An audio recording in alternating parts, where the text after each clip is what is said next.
Hello students, in this video we will discuss about chapter 1 of civics power sharing and part B about Sri Lanka.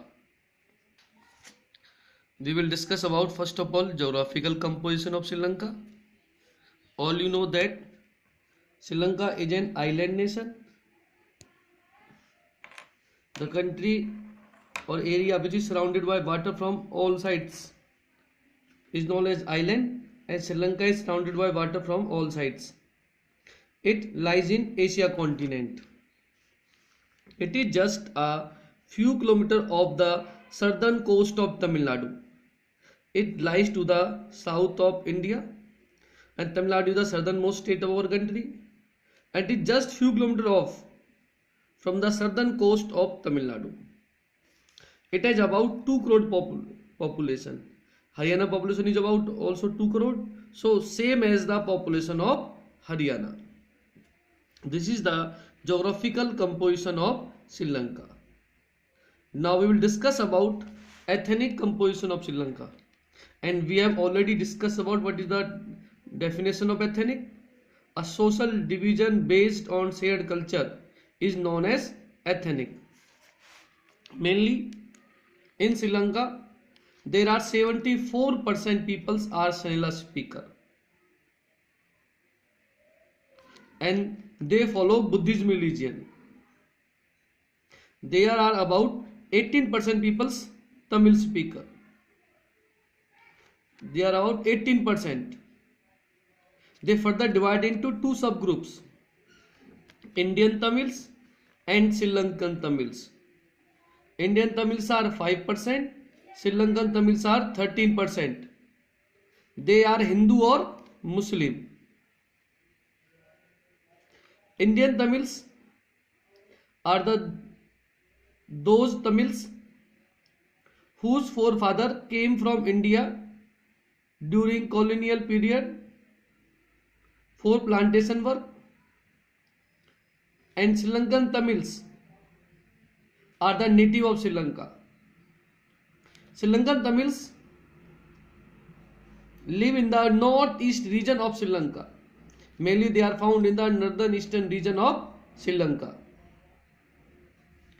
There are about 7% Christians,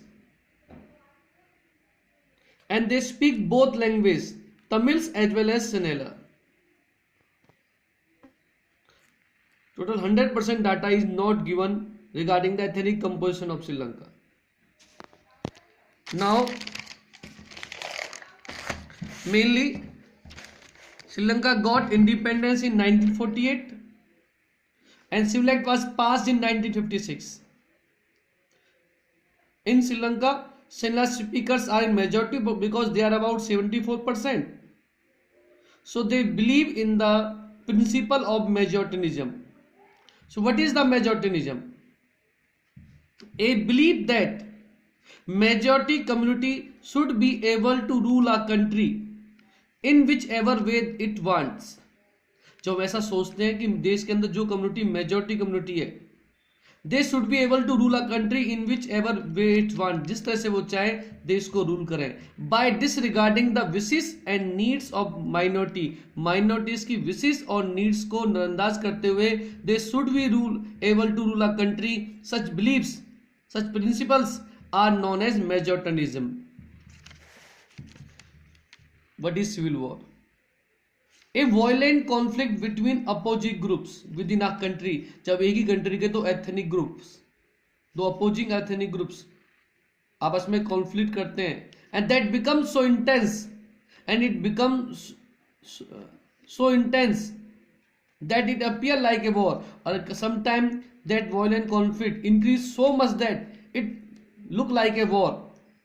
Such war is known as civil war. When a country start conflict with other country, it is war. When within a country two opposing groups are fighting with each other, this is known as civil war. The leader of Sinhala community sought to secure dominance over government by virtue of their majority, and Sinhala speaker said that because of they are in majority, they have the right to rule over the country. So they took some steps to establish Sinhala supremacy, to establish majoritism in the country, and Tamil started to feel aligned. Mainly, there were 3 points regarding the Act of 1956, or why did Tamils feel aligned.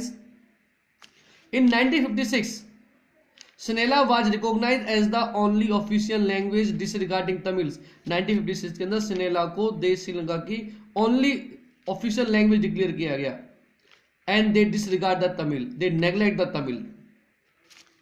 The government followed preferential policies that favored Sinhala applicants for university positions and government jobs.